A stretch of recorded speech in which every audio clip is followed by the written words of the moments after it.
السلام علیکم ورحمۃ اللہ وبرکاتہ۔ بسم اللہ الرحمن الرحیم۔ ایک مرتبہ کسی شخص نے یہ شعر سنا: کشتگان خنجر تسلیم را، ہر زمانے از غیب جانے دیگر است۔ یہ سن کر حضرت 4 روز سکر کی حالت میں رہے اور 5ویں روز انتقال فرمایا۔ آپ کا جب وصال ہوا تو خواجہ شمس الدین التمش سلطان دہلی نے آپ کو غسل دیا۔ اس کے بعد آپ کے خلیفہ خواجہ ابو سعید تبریزی نے حضرت کی یہ وصیت سنائی کہ میرے جنازے کی نماز وہ شخص پڑھاوے جس نے کبھی حرام کے لیے کمر بند نہ کھولا ہو، سنت اثر اور تکبیر اولیٰ جماعت کی کبھی فوت نہ کی ہو۔ یہ سن کر تھوڑی دیر سکتہ کا عالم رہا۔ اس کے بعد سلطان شمس الدین آگے بڑھے اور فرمایا کہ میرا دل چاہتا تھا کوئی شخص میرے حال پر مطلع نہ ہو، مگر حضرت شیخ نے اظہار فرما دیا۔ حضرت اقدس تھانوی رحمۃ اللہ علیہ نے اپنے ایک ملفوظ میں اس قصے کو ان الفاظ سے ذکر فرمایا ہے: حضرت شیخ نے یہ وصیت کی تھی میری نماز جنازہ وہ شخص پڑھائے جس کی ساری عمر نامحرم پر نظر نہ پڑی ہو۔ بڑے بڑے لوگ موجود تھے اور سب حیران تھے کہ ایسے شخص کو کہاں تلاش کریں۔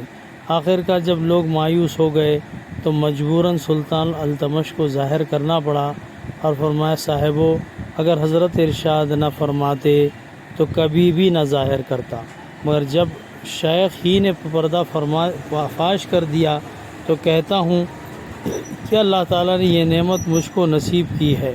اس کے بعد انہوں نے شیخ کے جنازے کی نماز پڑھائی۔ منقول ہے کہ آپ کا لقب کاکی اس وجہ سے مشہور ہوا کہ جب آپ دہلی میں رہنے لگے تو کسی سے کوئی چیز قبول نہیں فرماتے تھے اور مستغرق رہتے تھے۔ ان ایام میں آپ کے یہاں کوئی غلام باندی نہیں تھی۔ ایک مسلمان دکاندار شرف الدین نامی آپ کا ہمسایہ تھا اور اس کی عورت کبھی کبھی آپ کی اہلیہ کے پاس آتی تھی۔ ایک مرتبہ حضرت کے یہاں کھانے کے لیے کوئی چیز نہیں تھی، 1-2 وقت کے فاقے بھی ہو چکے تھے۔ حضرت کی اہلیہ نے اس عورت سے نصف ٹیکہ یا کم و بیش قرض لیا۔ ایک روز اس عورت نے اہلیہ محترمہ سے کہا کہ اگر ہم تمہیں قرض نہ دیں تو تم بھوکے مر جاؤ۔ یہ بات اہلیہ کو ناگوار ہوئی اور عہد کر لیا کہ آئندہ ہرگز قرض نہیں لیں گے۔ ایک روز فرصت پا کر حضرت سے بھی یہ بات عرض کر دی۔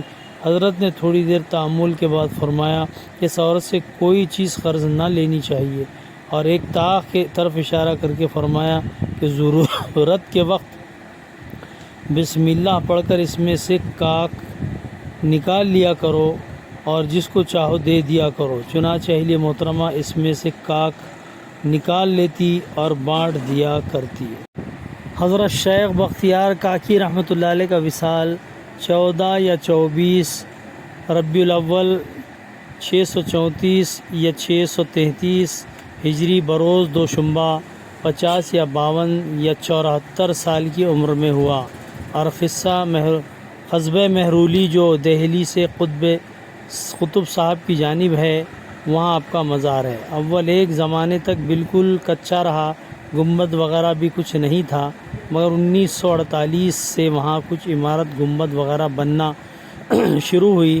حضرت شیخ رحمۃ اللہ علیہ کے خلفاء بہت ہیں، 22 تک کے نام بھی کتابوں میں درج ہیں، لیکن سلسلہ صرف ان 3 حضرات سے جاری ہوا: حضرت خواجہ فرید الدین شکر گنج رحمۃ اللہ علیہ، شیخ بدر الدین غزنوی رحمۃ اللہ علیہ، شاہ خضر خلندر اوی، اور ان کے علاوہ خواجہ شمس الدین التمش سلطان دہلی بھی حضرت کے مشاہیر خلفاء میں تھے۔ انشاءاللہ آئندہ کل بیان ہوگا۔